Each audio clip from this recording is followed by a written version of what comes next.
ፓስተር ስለ እድሜ ሲናገር ነበር። እኔ 91ኛ ዓመቴን ከተጋባን 52 ዓመት የሰርጋችለት እንደዚህ አለኝ። ማታ በትልቅ ሰርግ ከነጥላውን ስንገሰሰ ጋራ ነው ያልነው።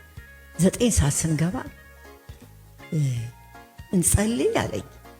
ጫጉላ ቤት ጸሎት ተንበረከኩ። ግን ጸሎቱን ሰማዋለሁ። ጌታ ሆይ አልኩት፣ ይህን ይቅርታ ከምናገር አንተና እኔን የምናውቀው እዚህ ውሰደኝ አልኩት። ወደ አንተ ውሰደኝ። ከዛች ቀን ጀምሮ እሱ ወደ ጌታ ተመለሰ።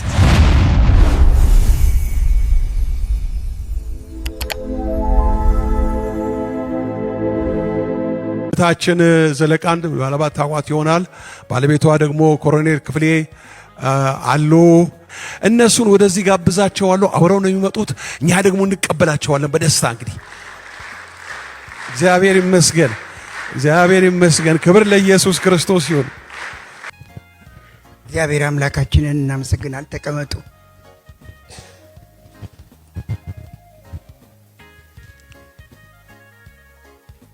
ጌታ ይባረክ። ቤተክርስቲያኒቷ በጣም እያደገች እያማረች ነው የምትሄደው። በጣም ደስ ብሎናል ይሄንን በማየታችን። ጌታ ይባረክ።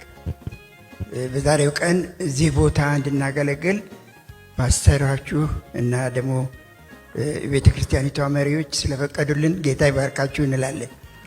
ተባረኩ። በመቀጠል እኛ ከመጣንበት ቤተክርስቲያን ከመለኮት ቤተክርስቲያን የከበረ ሰላምታ እናቀርባለን።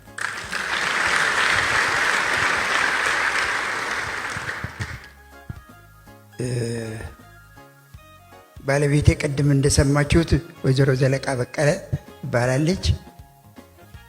ብዙ ጊዜ የምትታወቀው ቃቁ በሚባል ስሟ ነው። ራሷ በልጅነቷ ባወጣችው ስም ነው። ይህ ደግሞ ክፍሌ ስዩም ቤተ ክርስቲያን ውስጥ ልጆቼ ባወጡልኝ አባቢ ብለው ነው የሚጠሩኝ። በፈለጋችሁ መጥራት ትችላላችሁ። ጌታ ይባረክ። ከተጋባን 52 ዓመት ጨርሰን 53ኛውን እያከበርን ነው።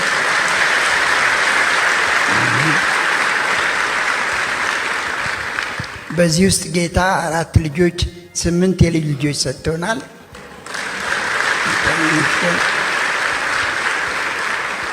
ሁሉም ደግሞ በያሉበት ልጆቻችን ያገለግላሉ ጌታን። ስለዚህ እናመሰግናለን።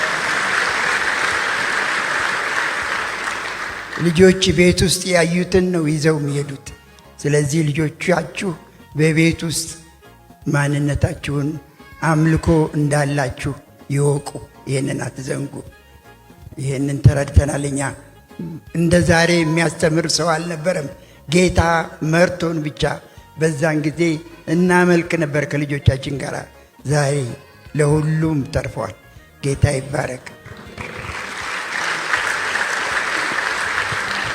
ቅድም ፓስተር ስለ እድሜ ሲናገር ነበር። እኔ 91ኛ ዓመቴን ያከበርኩ አክብሬያለሁ።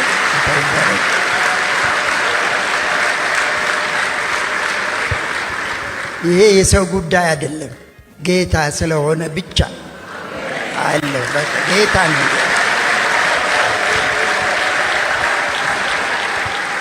ባለቤቴ ደግሞ 74ኛዋን ዓመት ነው።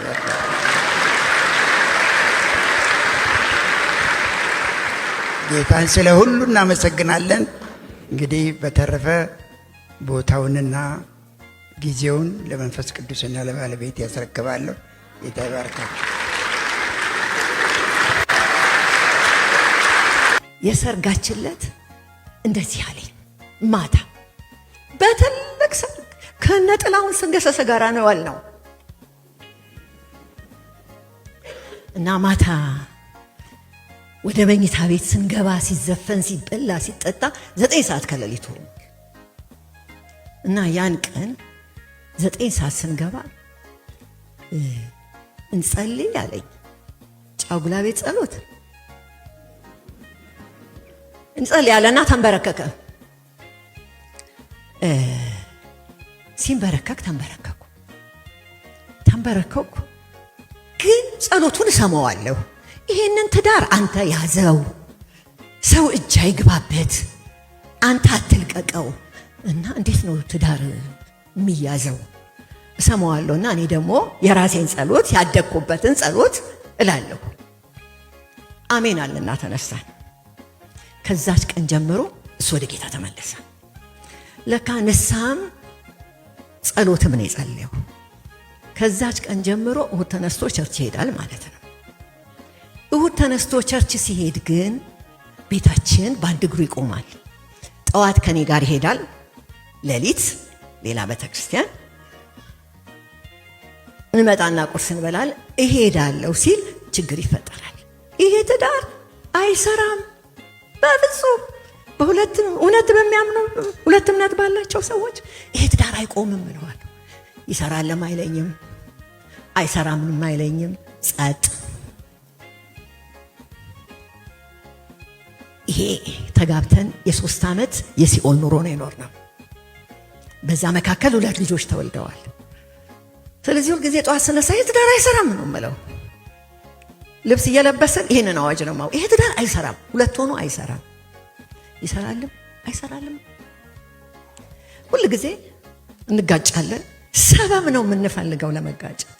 እንጋጫለን፣ በጣም እንጋጫለን። ምርር 8 ቀን 10 ቀን ላኮርፈው ይችላል።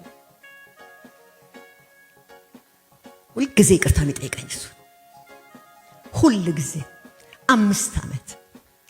አንዳንድ ሰዎች ብዙ ጊዜ ሚዲያ ላይ እኔን ስለሚያዩ እኔን እዚህ ገፍቶ እዚህ ማን እንዳደረሰኝ ቢያውቁ እላለሁኝ። ስለዚህ ለእኔ ጥሩ አጋጣሚ ነው። አንድ ቀን በስተት እኔ ይቅርታ ጠይቄ አላውቅም። እዚህ ጋር ነው የሚተናነቀኝ። ዛሬ የሚተናነቃችሁ ሰዎች ካላችሁ የመጨረሻ ያደርግላችኋል። እዚህ ጋር ወደ ጌታ ስመጣ ጌታን ትልቅ ነገር አልለመንኩትም። አስጥለኝ፣ በቃ አስጥለኝ። ለካ ፈቃድ ይፈልጋል። አንዳንድ ጊዜ አስጥለን ብለን ያለ ፈቃድ የምንጠይቃቸው ይዘናቸው አስጥለን የምንለው ነገር አለ። ትልቅ ቻሌንጅ ነበረ። በጣም እንዴት ይውጣኝ፣ እንዴት ልናገረው? እና አንድ ቀን ግን ሁሉ ጊዜ ነው ይቅርታ የሚጠይቀኝ። ሁሉ ጊዜ ነው፣ አይደክመውም። ይቅርታ ጠይቆኝ ወደፊት እንሂድ ነው። አታውዩ፣ አታሳድሪው፣ አይጠቅመንም። ለካ ኃጢአት ነው። ምን ይላል? በቁጣችሁ ግን ኃጢአት አትስሩ። ኃጢአት ነው ያደረ ነገር። ለካ እስከ ኃጢአት ነው ይዤ የምሄደው፣ የምገባው፣ የምወጣው፣ የምጸልየው፣ የምፈልገው እግዚአብሔር። አንድ ቀን እግዚአብሔር በጣም በሚገርም መንገድ ቻሌንጅ አደረገኝ። ይሄን ነገር ሊያስጥለኝ እግዚአብሔር ፈለገና አንድ መኪና ናት ያለችን እና ልክ እሁድ ሊሄድ ሲል ፈልጋታለሁ እለዋለሁ። ቤንዚሏን ሞልቶ ቁልፏን አድርጎልኝ ትቶልኝ ይሄዳል። ምንም እኮ አልፈልገው። ይሄዳል፣ በእግሩ ብድግ ብሎ ይሄዳል። የተከበረ ሰው ነው፣ ተወዳጅ ነው፣ አየር ኃይል ውስጥ ነው፣ በጣም ኮሎኔል ነው፣ በጣም ነው የሚወደደው። ያ በስራው ቦታ ያለው አክብሮት፣ በስራ ቦታ ያለው መወደድ እኔ ጋር ያገኘው። ግን ይሄንን ባጣ ቁጥር ግን ወደ እኔ እየመጣ ነው እንጂ እየገፋኝ አይደለም። እና አንድ ቀን ረሳሁት። ጠዋት የወጣሁ ረሳሁት። ቤት እንዳለኝ ልጆች እንዳሉ ሁሉ ረሳሁት ማለት ነው። ማታ ስመጣ አገር ተበጥብጧል፣ ፖሊስ ጣቢያ ሄዷል፣ እንዳሁኑ ስልክ የለም፣ ሐኪም ቤት ቼክ አድርጓል። ያልተደረገ ነገር ምን ሆንሻሉ? ቤት ውስጥ ረስቼዋለሁ። ስለዚህ ማምለጫው አንድ ነው፣ ይቅርታ። እና መታጠቢያ የተገባው ዘጋሁኝና ጌታ ሆይ አልኩት፣ ይህን ይቅርታ ከምናገር አንተና እኔን የምናውቀው እዚህ ውሰደኝ አልኩት። ወደ አንተ ውሰደኝ። እኛ ቤት ብዙ ያልተመለሰ ጸሎት አለ። ስላልተሰማው ጸሎቴ ክብር ለእግዚአብሔር ይሁን። አልሞላም። ዛሬ እግዚአብሔር እድል ሰጠኝ ይሄንን የ50 ዓመት ታሪክ እንዳወራው። ሽንት ቤት ነኝ ያለሁት፣ ዘግቼን የተቀመጥኩት፣ እጠብቃለሁ መወሰድ። በእውነት ነው የምላችሁ፣ መሄድ በቃ ከዚህ ካፌ ከሚወጣ የሰው ልብ ምንኛ ክፉ ነው ይላል እግዚአብሔር ቃል። እና ሰማሁት መኪናው ግቢ ውስጥ ሲገባ። ስለዚህ ከፍቼ መውጣት ነበረብኝ። ስወጣ ኮሪደር ላይ እንደተገናኘ ይቅርታ አልኩት። ደህና ነሽ አለኝ። ደህና በቃ ተይው። አቀፈኝ። ሰላም ሆነ። እኔ እኮ ገና ጭቅጭቅ ንትርክ ለመቀጠል ተዘጋጅ። በቃ አለቀ። ይቅርታ ካፌ ሲወጣ ቻፕተሩን ዘጋው። የመጀመሪያም የመጨረሻም ቀን ያደረገልኝ ክብር ለእግዚአብሔር ነው።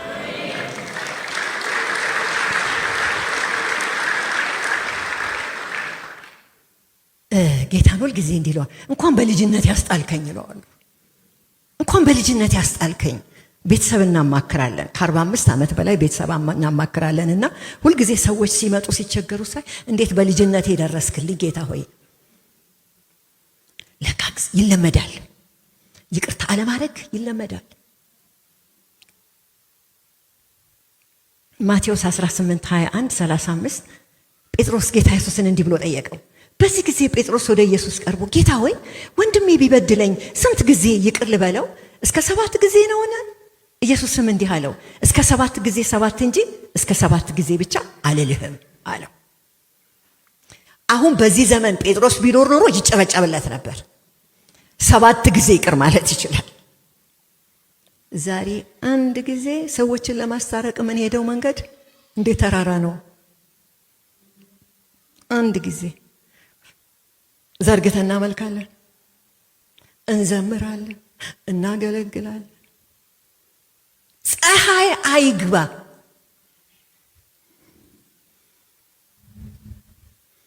ማቴዎስ 18:21-35 እንግዲህ እናንተም እያንዳንዳችሁ ወንድማችሁን ከልብ ይቅር ባትሉ በሰማይ ያለው አባቴ እንዲሁ ያደርግባችኋል።